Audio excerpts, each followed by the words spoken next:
ओम नमः शिवाय।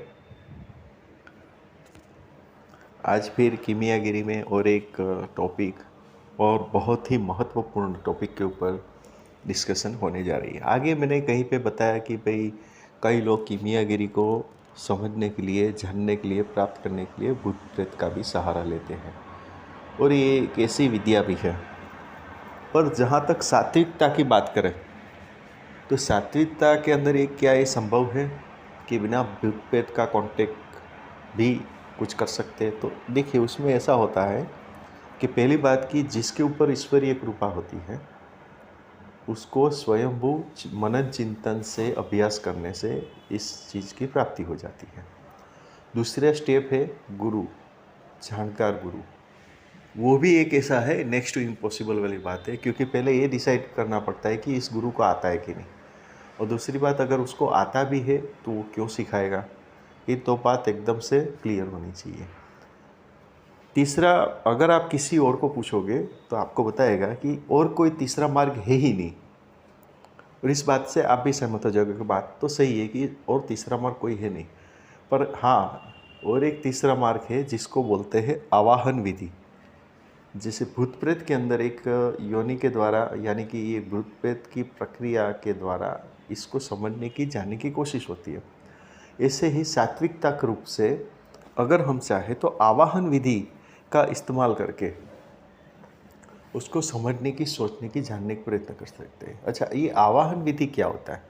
आवाहन विधि यानी कि देखिए, कीमियागिरी के अंदर जो भी जाने अनजाने में माहिती प्राप्त करता है या एक्सपेरिमेंट करता है, यानी कि ये वो इस लाइन का है, ये तो साबित हो गया।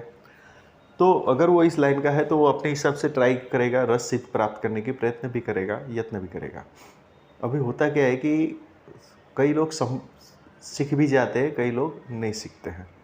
ये दोनों कैटेगरी में लागू होता है। तो जो सीख गए हैं तो पृथ्वी का पहला जो नियम है वो भूल जाते हैं। वो क्या है कि जो यहाँ से प्राप्त किया वो दूसरे यहाँ पे ही छोड़ के जाना है, यानी कि दूसरे को सिखा के जाना है, ऐसा कोई प्रिंसिपल है। पर क्योंकि अपनी उद्धता की वजह से या अपनी प्रिंसिपल की वजह से या बाद में सही आदमी न मिलने की वजह से या ऐसा कुछ बनता है, कोई भी कारण हो, हम उसमें नहीं जाते, उसकी वजह से वो ये विद्या किसी को ट्रांसफ़र नहीं करते हैं, तो वो चले जाते हैं। तो भी उसकी आत्मा यहाँ पे ही रहती है, ठीक है, जब तक वो दूसरे को विद्या सिखा ना दे। तो उसको बोला जाता है आवाहन विधि, यानी कि उस जो शक्ति है, यानी कि जो आत्मा है जो रस सिद्ध के बारे में जानती है, वो उसको बुलाना। दूसरी कैटेगरी ये आई कि कोई लोग एक्सपेरिमेंट करते करते करते चल बसते हैं, उसकी आत्मा भी पृथ्वी पे रहती है, ऐसा कुछ बोला जाता है। वो भी क्या करता है कि जब हम आवाहन विधि करते हैं तो उसके द्वारा वो आत्मा, क्योंकि अभी वो तो आत्मा हो गई, तो उसका उस टाइम पे ज़्यादा क्लियरेंस हो गया होता है ये सब चीज़ के अंदर। तो वो आके अपनी जो इच्छा है वो हमारे माध्यम से, जो आवाहन विधि करता है उसके माध्यम से उसको सिद्ध करने का, प्राप्त करने का प्रयत्न करता है। तो ये दो कैटेगरी के लोग को आवाहन विधि के द्वारा हम संपर्क कर सकते हैं।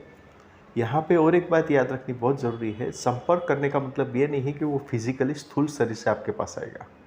वो स्थूल शरीर से आपके पास न आते हुए वो एक सिर्फ प्रेरणा के रूप में, विचार के रूप में, या कोई अलग एंगल से वो घटना या प्रक्रिया वो आपके सामने करने में सहानुभूत होता है। ऐसा कुछ इसका लॉजिक होता है, ये मेरा मानना है। अच्छा, अभी आवाहन विधि के द्वारा हम ये जो रस सिद्ध महात्मा है उसको कैसे आकर्षित कर सकते हैं?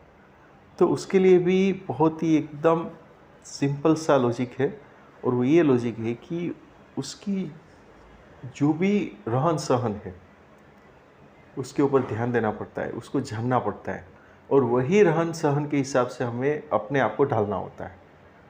उन्होंने जिस बात को सही कहा है उसको कोई भी प्रकार से डाउट न करते हुए उसको सही मान के ही चलना है। उसने जो बात को गलत बोला है उस बात को गलत ही समझ के उसके अंदर कोई भी तर्क न लगाते हुए उसको गलत ठहराते ही चलना है।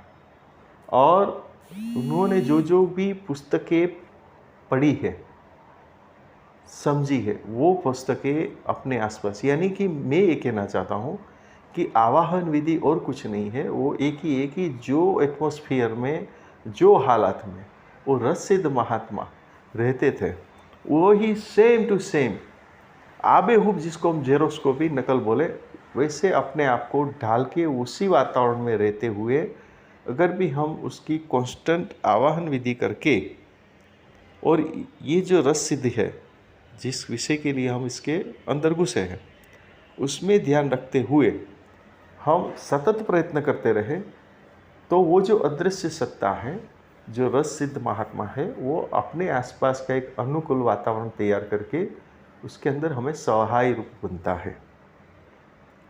इससे फ़ायदा क्या होता है कि ये जो आवाहन विधि से जो भी आत्मा या शक्ति अपने पास आई है, वो हमें कभी भी किसी भी तरह से नुकसान नहीं पहुँचाएगी। नुकसान तो बहुत दूर की बात है, वो हमें हमारे ऊपर आती हुई तकलीफ़ें, मुश्किलों को भी टाल देगी या उससे हमारा रक्षण करेगी। ये फ़ायदा होता है आवाहन विधि से।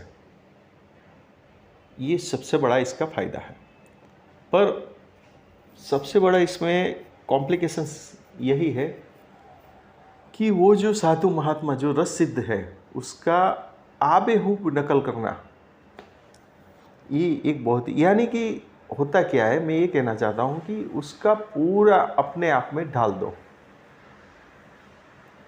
ऐसा नहीं समझना है कि वो कोई अलग है, वही हम है और हम ही वो है। इतना आत्मसात करके अगर भी ये आवाहन विधि के माध्यम से अगर ये क्रिया प्रतिक्रिया जो एक्सपेरिमेंट है, जो कि कीमियागर के अंदर हम लोग करना चाहते हैं, वो अगर करेंगे तो ज़रूर से इसके अंदर हमें फ़ायदा होने की संभावना है, हमें सफलता मिलने की संभावना है। ये एक तीसरा प्रकार है जो मैंने आपको बताया। तो आशा करता हूँ कि ये टॉपिक भी आपको अच्छा लगा होगा। ओम नमः शिवाय।